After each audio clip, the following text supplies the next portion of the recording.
Hey everybody, it's Mark, Mr. Bookyboo here, and we're back with the next installment of this Mr. Bookyboo Builds a Mountain. I don't know what else to call it, but we did something different last week. I actually started to share this journey with you as I'm building a brand new mountain for the city, and it was pretty well received. I appreciate the comments and the feedback that y'all gave me. I got some great ideas as well. And so what I thought I'd do is just show you the progress that we've made. It's been a little bit slow going. We've been busy in the throes of summer, lots going on at work. Gearing up to attend Brick Rodeo this week, so I might see some of you there, hopefully. And still, the United 24 stuff is going really well with the with my castle that I made. That's up for a charity auction. So lots of stuff going on, but I did manage to make some progress on this build. So let's jump in and let's take a look and see what's going on here. So here's where we're at, and right out of the gate, I want to give a shout out to Building with Euphoria, which gave me an awesome idea in the comments last week, which was to actually take the tunnel and actually move it over with this build. Brilliant idea. Hadn't thought about it. Initially, if you remember when I talked, I actually had the tunnel entrance on the far extreme left side of the build. And remember, there's actually going to be 2 more base plates going this way. Right now, we just have the 2 on the table here. This has kind of been the focus. But initially, I had this over there. And after those comments, I kind of started to really think about it. And I said, you know, gee, that's a good point, because if the mountain just kind of ends here with the tunnel portal, like why wouldn't the people who built the road just go right around the tunnel or right around the mountain and not build a tunnel? That'd be kind of superfluous and unnecessary. So by moving it over, it actually gives me a lot more flexibility and a lot more room here to actually kind of start curving the mountain up and sloping it up this way, which is kind of what you see here. So this newer version, new and improved, right? Which is always awesome because, again, that's the beauty of Lego. You can always change it. If you don't like it, mix it up, move it around, switch things up. It's okay. It's part of the fun of it.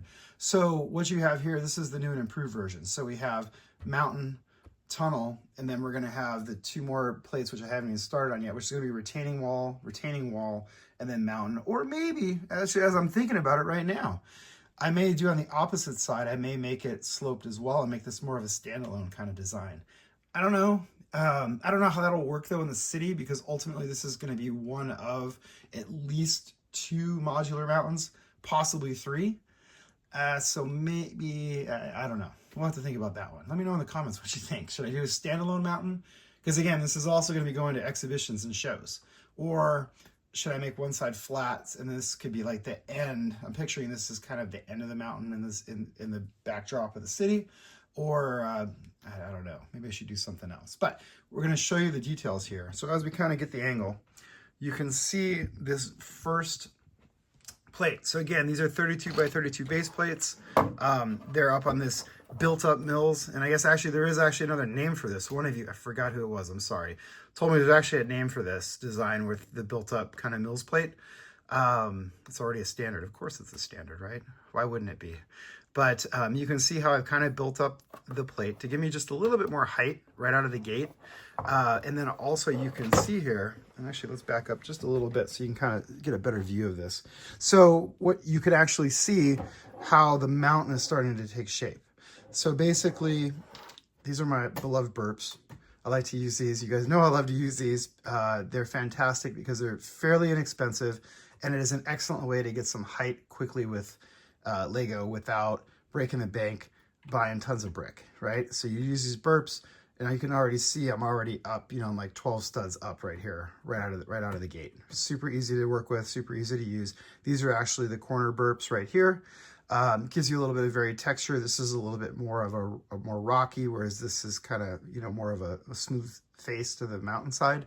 And of course, this right here, of course, is the mountainside. And you can see how it's going to start to slope upwards. You can see the offset here. So with the burps, basically I just go burp and then you offset it by 1 stud, and then you just kind of start to keep stacking them up. Eventually you're going to have a pretty tall mountain. You keep going that way. You'll also notice in this instance, I wanted some, you know, of the rock work in the front here. So that's what you see here. And then I added some of these retaining walls because this is kind of my signature thing, right? This is like what kind of put me on the map with city building back in the day. So I had to include these. So the idea is we'll have at least this right here, which will go up against the mountain or against the tunnel portal module. And then there'll be another one on the other side, maybe 2. So that's kind of what I'm thinking right now, and that's kind of where we're going with that. You'll notice though, I didn't just do all retaining wall. So I could have done a retaining wall all the way across. And that's what I have done in the past with other versions of the mountains. In this instance, I kind of wanted to have a little bit more variety and not have it be so like just cut off here on the end.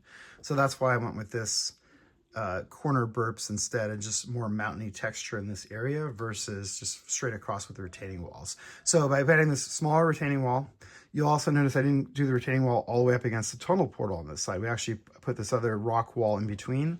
Again, just to give you a little bit of variety, just to give you a little bit of a different taste of the mountain.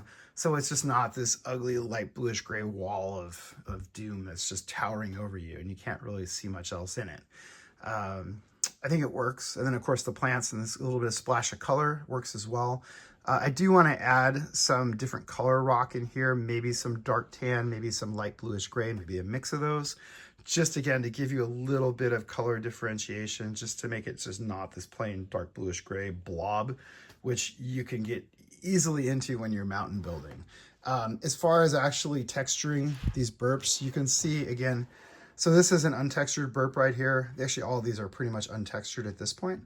They don't look bad. They don't necessarily look good either. So what I tend to do is you can see is you just add small pieces here. And actually, if you look to the left, you'll see this is the types of pieces that we like to use to do that. These 1x2 slopes are fantastic for working with the burps. You can also use these larger slopes. And then of course, lots and lots of 1x1 brick, 1x2 bricks, and occasionally you'll need some larger ones like 1x3s and things like that. You can use the inverted slopes. This is not one, but you get the idea if you want to, which are featured here. That actually lets you get a lot of vertical height while keeping the texturing interesting, but also keeps it in line, and it kind of brings things back. So instead of just keep sloping back, this will actually bring it back out this way so that you can bring things level and in line, and it gives you more of a sheer vertical face. And you can really see that here with the tunnel module. And then of course, we'll take a look on the inside of this. So this is super sturdy right now. There's nothing inside other than these plates on top. So these are 16x16 plates, 4 of them to fill up the base plate. And then of course you can kind of see how the inside, it's fairly hollow. It's just bricks where needed, mostly on the seams to keep everything, you know, structurally sound so that there's no weak part. And then there, of course, there's bricks in the middle of each of these plates to give it some more support. The interior, again, this gives you a really good view of the interior of this. You got to kind of work with these as they go. These burps do want to separate a little bit, but as you add more weight to it, they tend to stay down. But you can see the inside is fairly hollow. What'll happen is once this starts to get taller, because this is actually a corner, it's going to be pretty well supported versus just a straight vertical wall where there's no side pieces. So because we have that here, it's actually going to be, this module is going to be really sturdy. However, I have to make it so I can transport it. So it's not going to be a solid mountain like in the past that I've done. What's probably going to happen, and I still have to work out the details, and y'all will be on the journey with me as I try to figure it out. But this is probably going to be the kind of ground floor height right here. It's not going to be much taller than what you see right here. What'll happen is I'll end up putting jumper plates at strategic parts along here, and then we'll build like the next layer of the sandwich here, and the next like slice of bread. Plop that on top, and then kind of build up from there. We might do plates underneath it, depending on how that fits. If I can make structurally sound plates, kind of like the UCS Death Star, you know how they kind of make the sandwich plates like that, where they're like 2 or 3 plates to make basically a brick thickness platform. Modulars also do that, although they tend to be just 2 plates thick.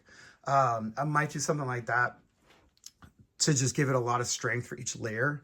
And we may end up with, I don't know, probably like 3, maybe 4 layers to this mountain, which then you can pop off with the jumper plates and everything will go.